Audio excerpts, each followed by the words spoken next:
السلام عليكم ورحمة الله وبركاته. مرحبا بكم في الدرس الثاني. We're on lesson 2 now, and inshallah ta'ala we're going to learn another feature of the Arabic language that affects the nominal sentence. A sentence that starts with a noun.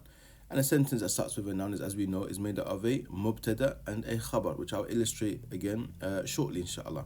But first and foremost, I'll read the dialogue without translating it, and then I'll highlight where the rule is that we are learning, or that we are learning within this lesson, within this text, inshallah ta'ala. So, Hisham, Assalamu alaikum wa rahmatullahi wa barakatuh. Bilal, wa alaikum assalam wa rahmatullahi wa barakatuh. كيف حالك يا أخي؟ من الأخ؟ هشام: أنا مدرس جديد بالجامعة، اسمي هشام، أنا من الولايات المتحدة.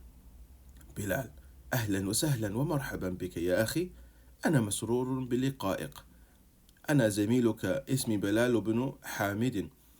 أمن واشنطن أنت يا هشام؟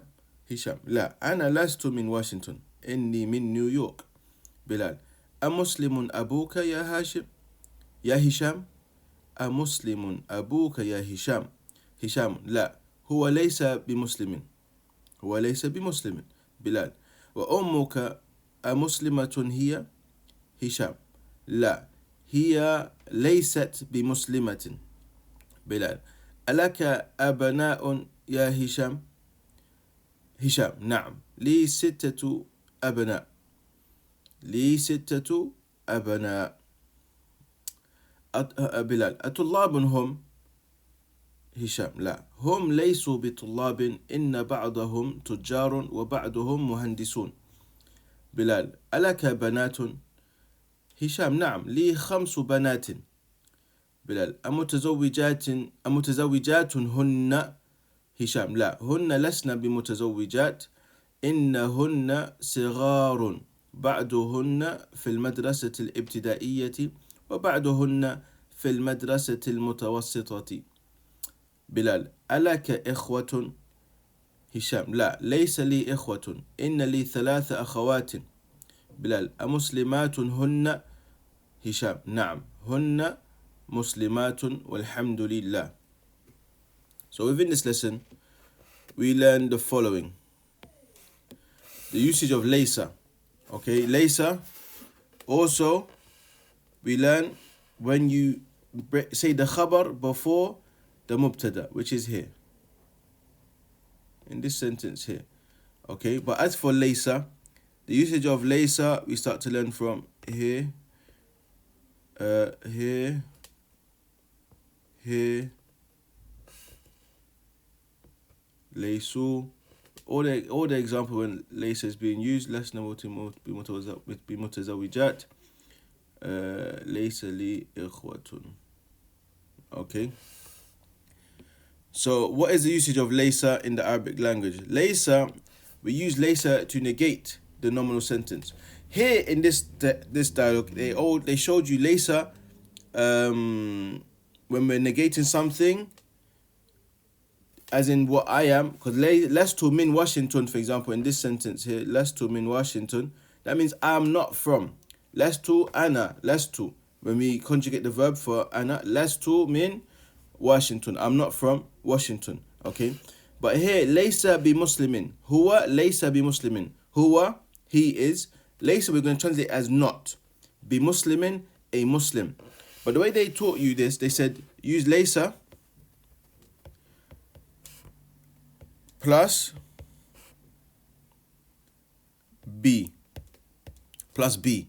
You don't have to do that, because you can say laysa huwa laysa musliman. However, what they have taught you in this part of the lesson, you say huwa laysa bi muslimin.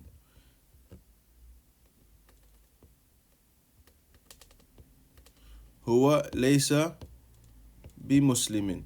Okay. Now the usage of be in this sentence actually is used to emphasize the negation. It's actually used to emphasize the negation. Okay, so laysa bi muslimin is to say, no, he's not a Muslim, like definitely not. Okay, laysa musliman, he's not a Muslim. It's not as heavy as a negation as using bi muslimin. Okay, Huwa laysa bi muslimin is a stronger negation than saying huwa laysa musliman. But what you have to know is, if I don't use be and I just use the noun, it has to be mansoob. It has to have fathatain or fatha. Okay, laysa musliman. But if I use the be, because it's a harful jar, it makes the noun after it takes kasra. Laysa bi muslimin. Okay, laysa bi muslimin. So in this dialogue, these are the examples. Ana lastu, huwa laysa. And laysa is a verb, but this type of verb, it doesn't have a present tense and it doesn't have a command. And we're going to learn verbs within this book, inshallah. So don't worry, take it for what it is for now. And as we learn the different types of verbs, any questions you have will definitely become crystal clear, inshallah. What I want you to focus on right now, though, is the usage of laysa. What do we use laysa for?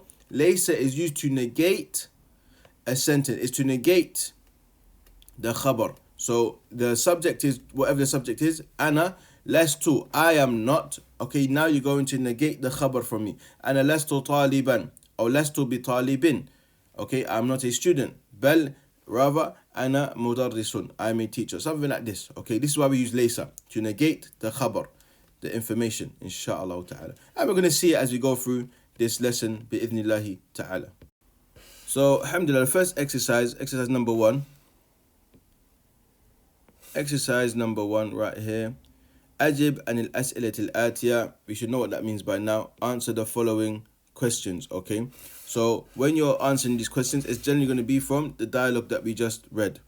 And it says, الثاني ضع هذه العلامة صحيح أمام الجملة الصحيحة وهذه العلامة خطأ أمام الجملة التي ليست صحيحة.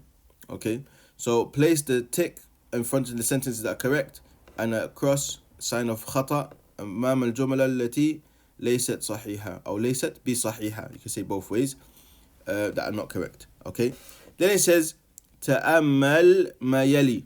Ponder over what follows. This is going to be the emphasis on the usage of laysa. So I'll just read some of the sentences and I want you to read the rest and translate them and benefit from this usage, inshallah. Hamidun talibun. Okay, this is our normal jumlat al-ismiya min mubtada wa khabar. What's the mubtada? The subject is Hamid. Okay, what about Hamid? This is the khabar. Talibun, he's a student. Hamid is a student. Okay, now we're going to negate the khabar from Hamid. We're going to say he's not that thing. How do we do it? We use laysa. As we can see in the example here. Do it in different color, sorry. Make that look a bit clearer. So we can see it nice and clear.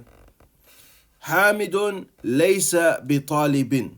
So now we're negating the essence of, or the information about Hamid being a student. Laysa bi talibin. Okay, so how do we use it? We say the mubtada first, according to this part of the lesson. We say the mubtada first, and then we say laysa before the khabar. Hamidun, okay, what about him? Laysa bi talibin. He is not a student. Okay, the next one. At-tullabu sagharun. So laysa is for huwa, it's a verb. At-tullabu sagharun. The students are small or young. At-tullabu laysu. Okay, we can see here laysu. This is how you negate the plural. Laysu bi sigharin. And sighar is the plural of saghir. Okay, so if we read through these sentences, we're going to see how laysa conjugates according to the pronoun that you are using to talk about this person. I was going to show you, for example, Amina is here, is she. So we use laysat, okay, laysat. And then you will follow and read through the rest of these examples, inshallah, pondering over the changes that occur. Any questions, always, please do not feel free to get in contact with me and I will aid you in bringing solution, inshallah. Then after we've done this exercise, as I'm not going to do the exercise for you, this is where you're going to practice and test your understanding. We then have exercise 4 over here. أدخل ليس على الجمل الآتية. And then also exercise number 5, doing the same thing.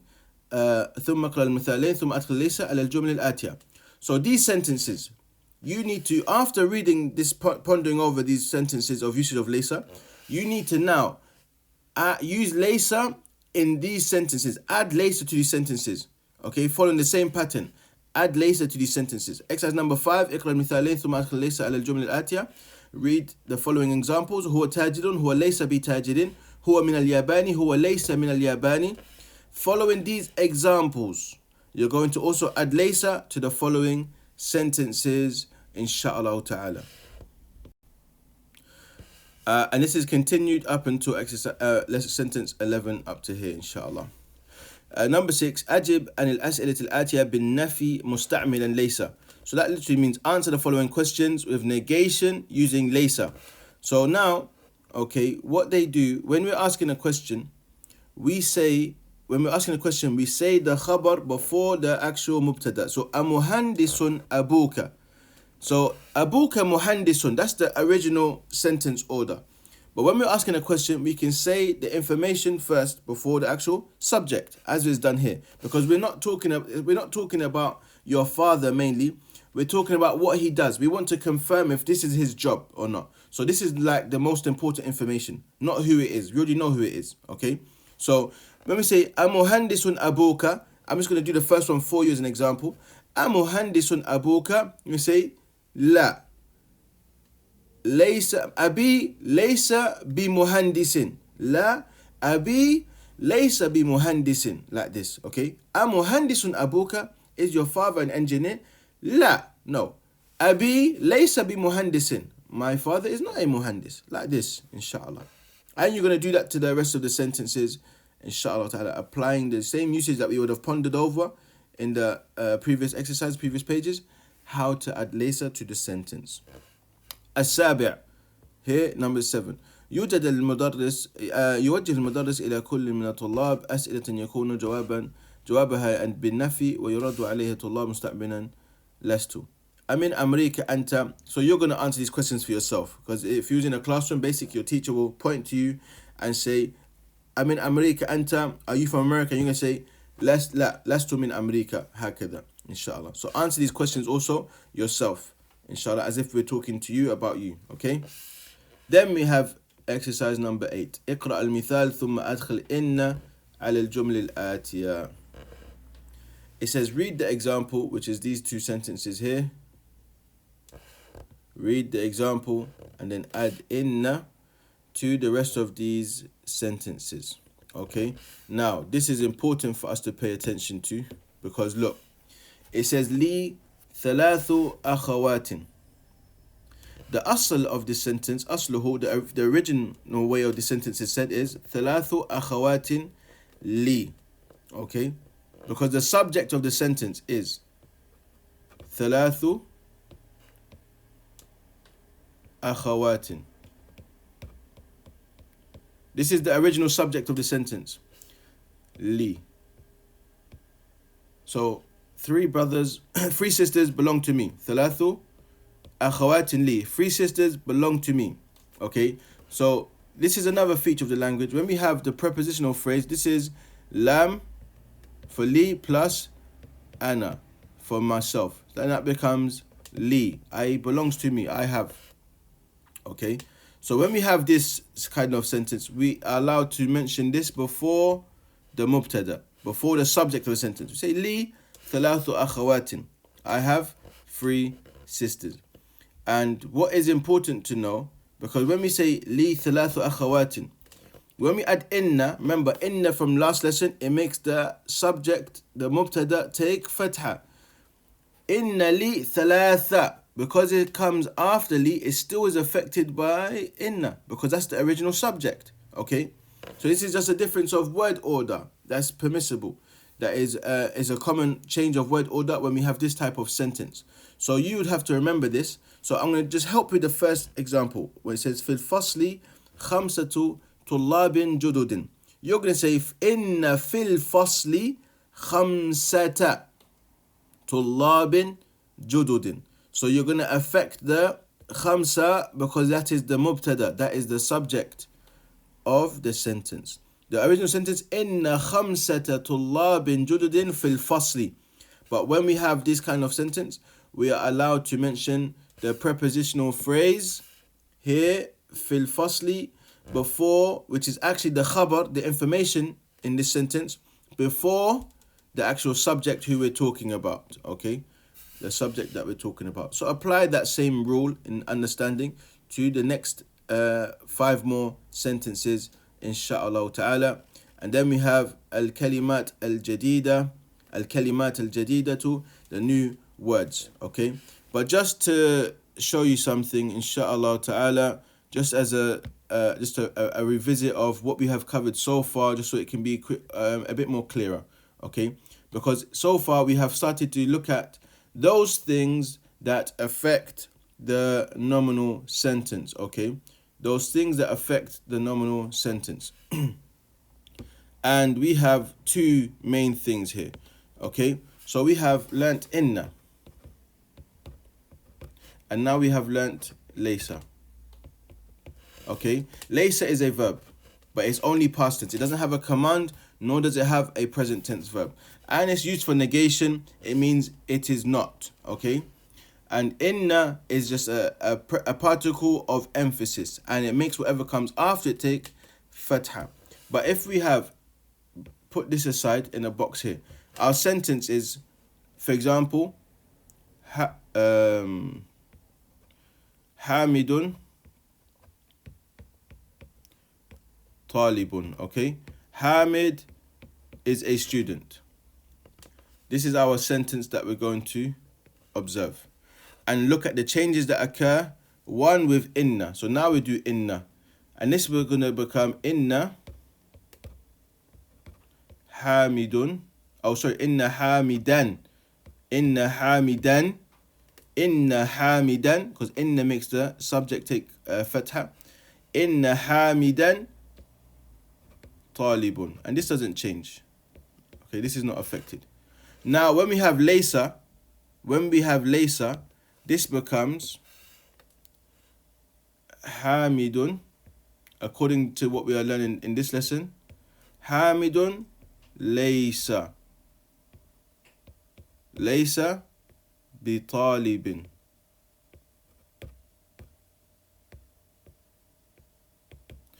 Also, just so we know and we are aware of another way that we say this sentence, so you're not surprised. If you see it, you say laysa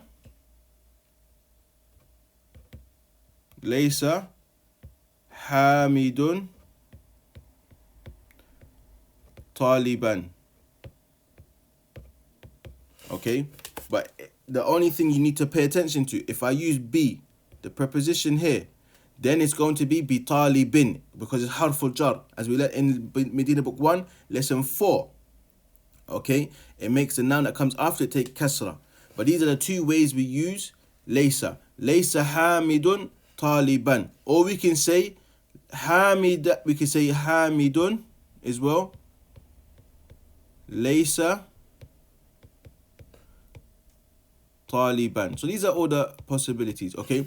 But this is what we have learnt so far on what affects the nominal sentence, inshallah ta'ala. Again, any questions, please don't feel shy. Most important thing that I'm going to emphasize and remind everyone, keep up with memorizing your vocab and observing your vocab in usage, and complete all the exercises. This is what's going to give you the vocab. Let you see the vocab in use. And also it's going to reflect your understanding of those rules and the usage of the language within these lessons. And inshallah, these will reflect in your speech. When you're learning this is what I want you to start practicing to speak with, these rules, okay? أنا لست مريضا, أنا لست بمريض, okay? أنا لست طالبا, أنا لست بطالب. هكذا إن شاء الله تعالى. نسأل الله التوفيق والسداد. جزاكم الله خيرا. والسلام عليكم ورحمة الله.